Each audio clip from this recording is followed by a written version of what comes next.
Alexa, play Time of Your Life by Green Day. Good Riddance, Time of Your Life by Green Day from Spotify.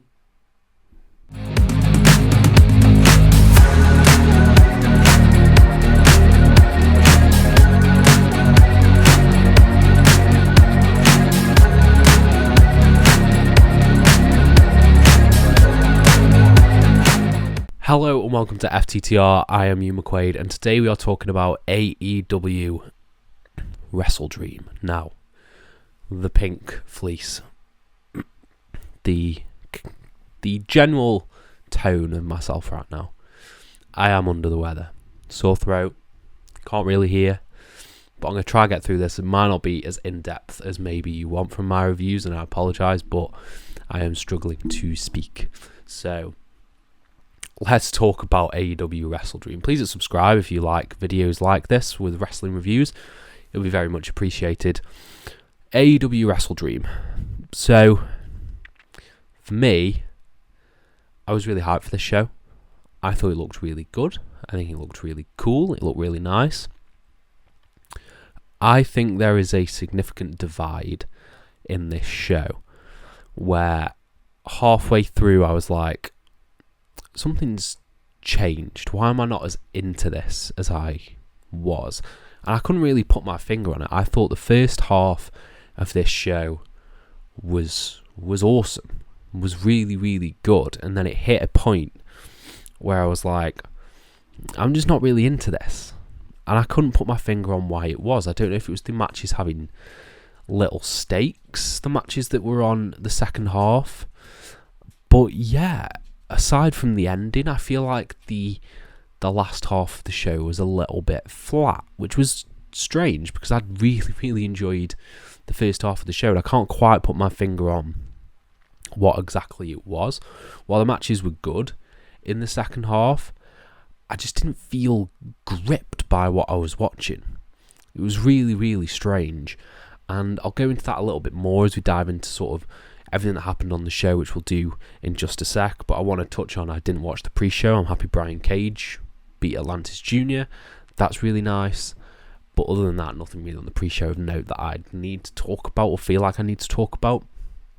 Starting with the opening match, we had Hangman Page versus Jay White.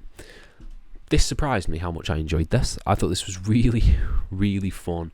And I want to put over, most of all, the commentary for this match. The commentary for this match I thought was absolutely outstanding, talking up the style of Jay White, talking about how he's a defensive wrestler, how he's a counter wrestler, and going up against the raw just fury of Hangman Page. That is what Jay White would struggle with, and I thought they played that off really, really well.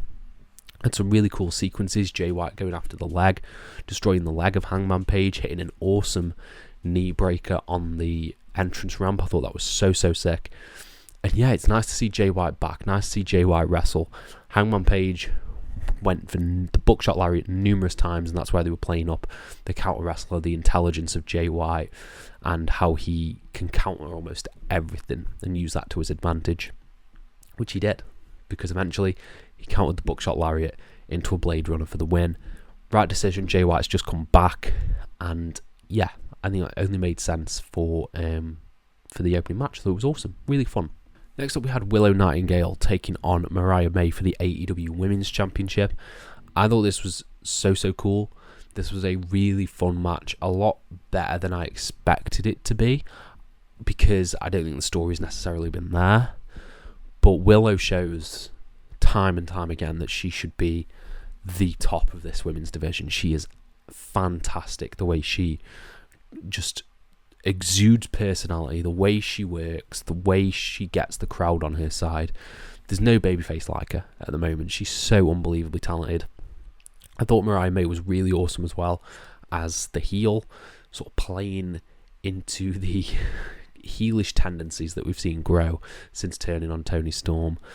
And yeah, I think the overconfidence and the cockiness did shake Mariah a little bit. I quite liked that. But it was eventually Mariah May who picked up the win. And yeah, I thought this was really, really good. Really, really good stuff. I can't wait to see Willow eventually win that title. Maybe off Mariah May at the likes of Grand Slam or something like that, just a few months down the line, because she should easily be the face of the women's division. I can't say enough good things about this match. It was so good. I'd talk about it for days if I could. Then we got Katsuyori Shibata taking on Jack Perry for the TNT Championship. This was really good as well. I did really like what they did with this match. It wasn't amazing. It was nice seeing Jack Perry going up against someone who's just no-selling, because that's what the majority of this match was. It was Katsuyori Shibata no-selling kicks, no-selling chops, and then delivering insanely hard chops to Jack Perry. But I do think Jack Perry is underrated in like the way that he works and the way that he tells stories. I think he's really good, and I like the scapegoat character.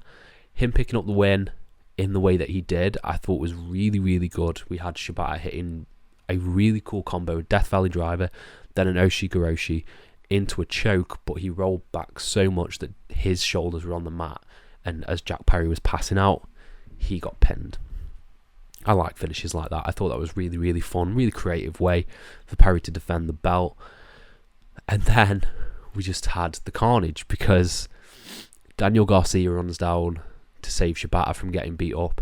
Then you have MJF come down and start beating up Daniel Garcia, continuing their feud. And then you have Adam Cole come down. And my God, my heart jumped when I saw that Adam Cole was back. I'm so happy he's back. I'm so happy that, fingers crossed, he is healthy and ready for an in-ring return.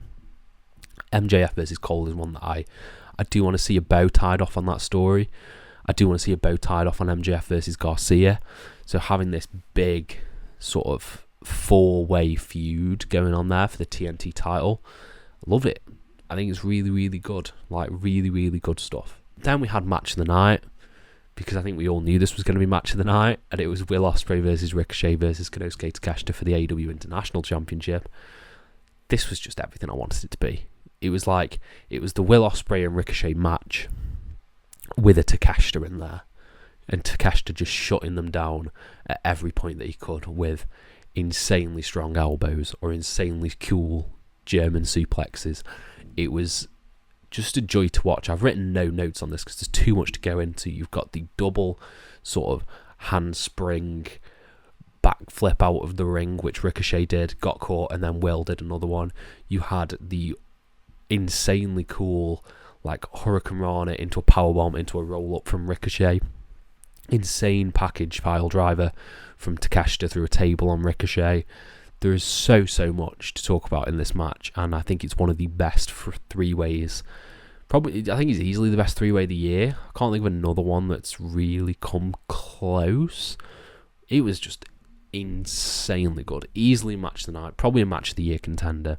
But the finish with Don Callis getting involved, turning on Ospreay, Kyle Fletcher coming down, and also turning on Ospreay, nailing him with a screwdriver, and Takeshita picking up the win. I'm so unbelievably goddamn happy that Takeshita has a belt. He's needed one for a long old time.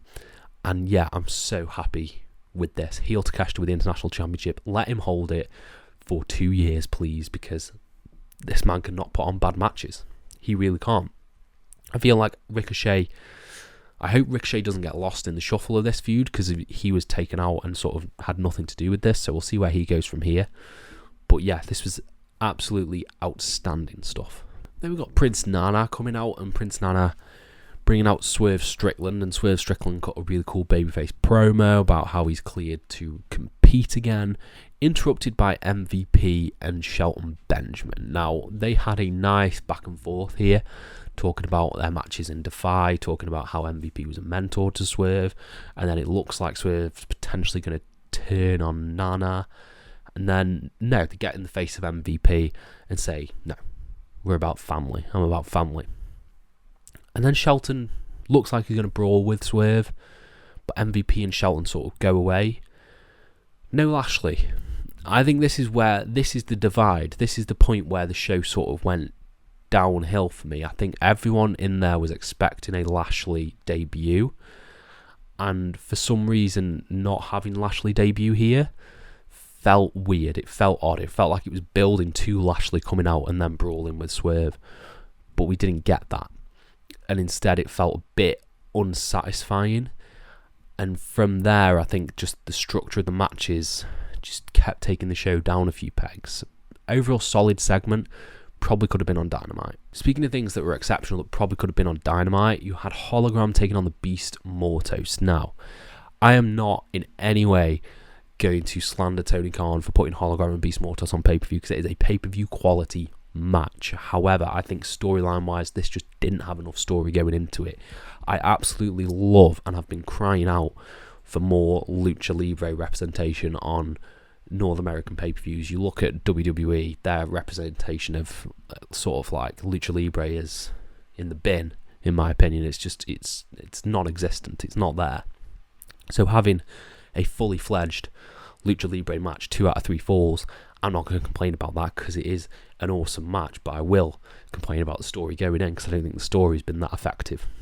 Overall match though, it was bloody fantastic. It was Hologram versus the Beast Mortos. You had insane moments where Mortos was just doing things that he shouldn't be able to do for that size, like his big twirling suicide dive. You had Hologram hitting a poison rana on the apron. You had just insane feats of athleticism that you don't see outside of Lucha Libre. And I think putting it with the 2 out of 3 falls stip, I understand tradition. Obviously, a lot of matches in Mexico are done under 2 out of 3 falls rules, but I think that may have hampered the enjoyment for fans a little bit, particularly in the arena, only because I think they weren't necessarily invested in the first few falls. It was only when it sort of stepped into that final fall that people seemed to really get engaged with this. So yeah, awesome match. Needed a better story. In my opinion. Then we had Darby Allin taking on Brody King. This was really good. I just love seeing Darby wrestle and just seeing him get yeeted about. There's no one else does it quite like Darby Allin. He's just fantastic in the ring in that regards. This was another one though, and I think that's probably the issue with this. I don't think the majority of the matches that we got following the Swerve Strickland segment necessarily felt pay-per-view worthy, and this was another one. It could have been a really awesome Dynamite main event. You had some creative spots in there like Brody King stepping on the steps that were on Darby Allin. You had a coffin drop from Darby to Brody King on the floor, the steps, sorry. And yeah, that looked really cool. Looked like Brody took a nasty landing with that. And then a really cool finish in which Brody gets into the ring at like 9.99 and Darby hits a coffin drop straight away for the 1-2-3. It's the first time he's beaten Brody via pinfall, which I think is nice. Yeah, I think this was a really, really good match, but it just didn't, something about these matches just didn't feel, I couldn't connect with them. That's the best way I can put it. Speaking of things that people couldn't connect with, the Young Bucks versus Private Party for the AEW tag team titles. This was a weird one because I think looking at the match was exceptional. I think this was a really exceptional match, but for some reason, just I didn't feel anything. I feel like, and I could be wrong, I feel like they've told this story with Private Party before about them beating them in that first, like the tag team qualifying tournament in 2019. I feel like they've told that story, and this didn't add anything necessarily new for it. The only thing it added to it is that they made Private Party look amazing. Like, Private Party are amazing, but I think in this match particularly, this was sort of like the Acclaimed versus Swerve and Our Glory, in which I think fans really wanted Private Party to win by the end with some really cool hope spots, really cool offense from Isaiah Cassidy and Mark Quinn. And yeah, unfortunately the ending, it was weird because you had the promo at the beginning in which Matt Jackson berates them and says, "You will always be a mid-card act," which you thought was building to a winner, particularly when I think it was Isaiah Cassidy kicked out of the EVP trigger. You were like, oh my god, they might just win. But the Bucks still won. And I don't think that's necessarily a good look, to be honest. It didn't sound or look amazing. And I think if this is building a longer term story in which Private Party are going to be built up and they will eventually beat the Young Bucks at either a Full Gear or World's End, fair play, we can do that. But it felt like maybe call an audible and do Private Party winning the tag belts, because they were over. By the end of this match, they were over, and I think them winning would have been really, really satisfying. In terms of title changes, there was a lot of a lot of heel title changes. You had Takeshita win the international title. You had Mox win the world title. Like, no babyfaces won titles. So you look at the divisions in AEW, there's a lot of heels. You've got, I think, is everyone a heel? I think everyone who holds a singles title and maybe even the tag titles are heels, because you've got Mox, BCC are the trios titles, Mariah May, women's title, Mercedes, TBS, Jack Perry, TNT, Okada, Continental, what am I missing? Takeshita, International. I think that's all of them. All of like the main AEW ones, unless I'm missing one. Yeah. All the belts seem to be held by heels. I don't know if that's necessarily a good thing. And speaking of things that aren't necessarily a good thing, Chris Jericho versus Mark Briscoe for the ROH World Championship. Yeah. I've said my piece on Chris Jericho. The fact that this match was so late on as well didn't help it, because I was like, when we got to the tag match, I was like, oh my god, I've got to go through the Chris Jericho match after this. And this didn't have the FTW title. It didn't have like the smoke and mirrors that some of those matches like the Shibata and Hook 3-way match had. It didn't have the no rules stip. So I was like, this is going to be a Jericho wrestling match. And as a wrestling match, it was completely fine. It was really, really okay at best. But I'm not into Chris Jericho, and I just couldn't. I wasn't in the mood for this, and I don't think that helped.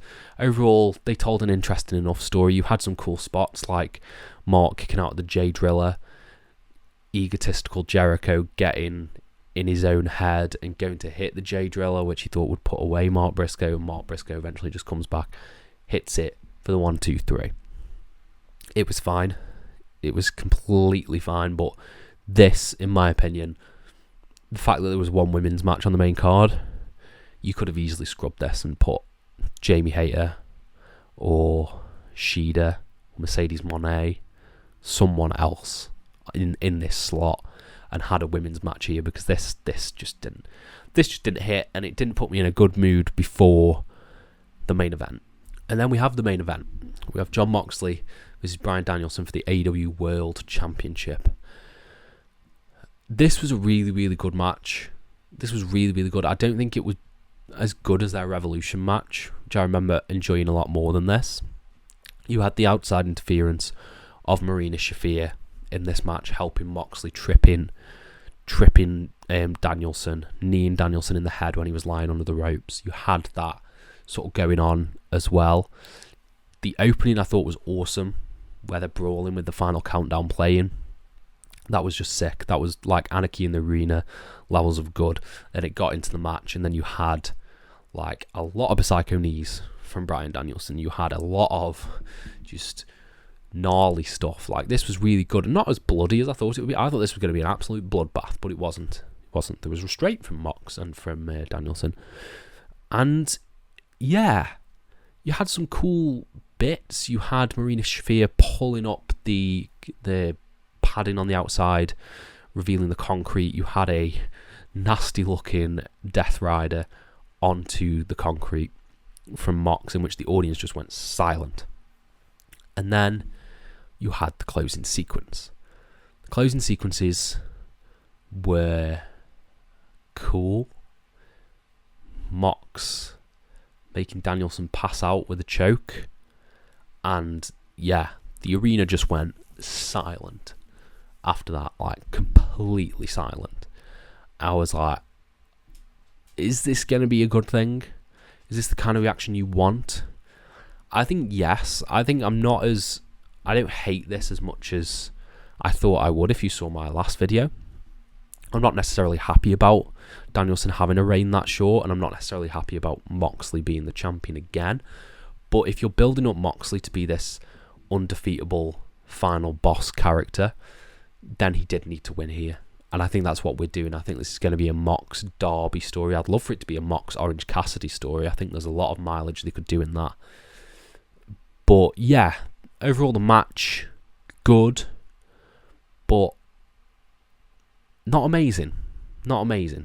And then you had the post-match angle in which all the BCC come down. You have Pac, you have Claudio, and a big duffel bag. And Moxley takes the title and puts it in the duffel bag. And Marina Shafir hands Mox the plastic bag. Down comes Darby. Down comes Wheeler Yuta. Wheeler Yuta's checking on Bryan. And Darby's fighting off the rest of the BCC with a chair. Boom. Knee from Yuta. Takes out Darby Allin.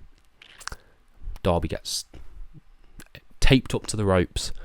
And a plastic bag by Yuta is put on Danielson's face. And they choke him out again.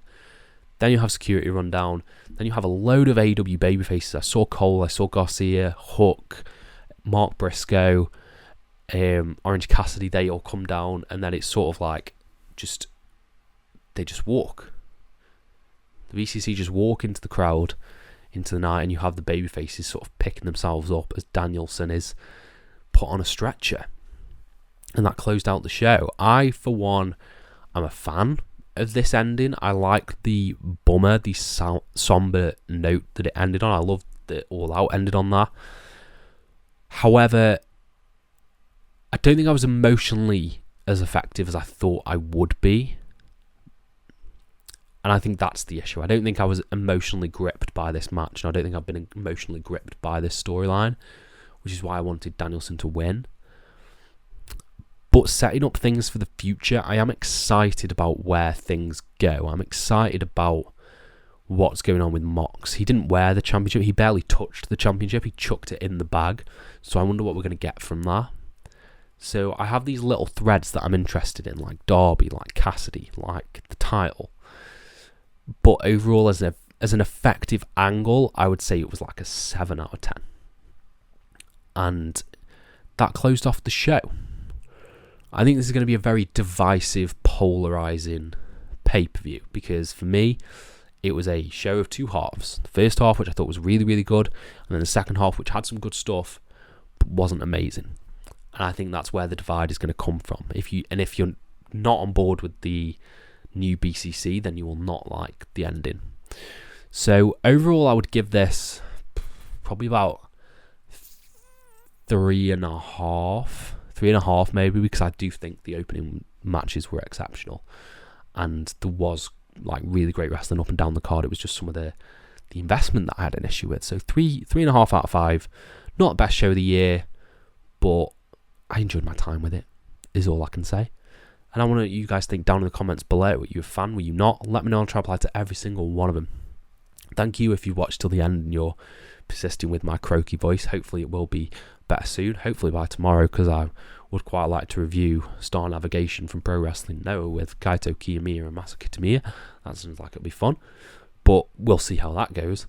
Let me know your thoughts down in the comments below. I'll try to reply to every single one of them. Thank you all ever so much for your support, and have a nice day.